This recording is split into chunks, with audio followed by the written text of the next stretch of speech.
The question I hear most often about AI hallucinations is, when will the technology fix them?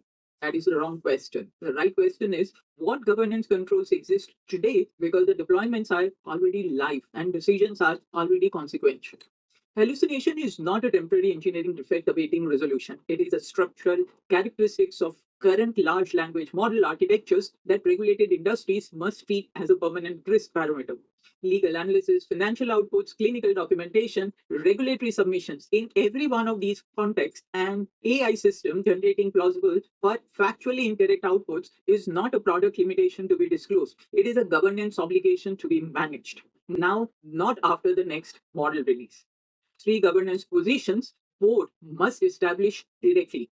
First, hallucination rate for high stakes AI applications belongs on the risk dashboard, not inside engineering monitoring systems on the board's risk reporting. If the frequency, domain, and consequence category of detected hallucinations are not visible at the board level, the board is not governing the risk. It is delegating awareness of it, which is different thing entirely.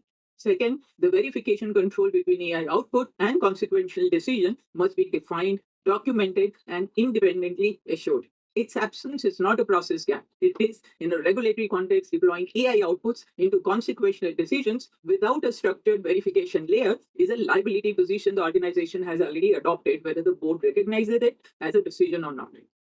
Third, retrieval augmented generation reduces the risk of hallucination in bounded domains. It does not eliminate the governance obligation. RAG as an architectural mitigation, not a control substitute. Both should not accept it as the entirety of the assurance framework.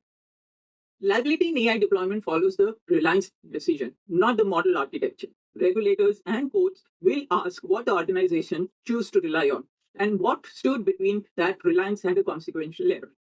The question for both is specific. Does your organization have a defined, assured verification control between AI output and consequential decision? Does your board receive structured hallucination risk reporting for your highest stakes application?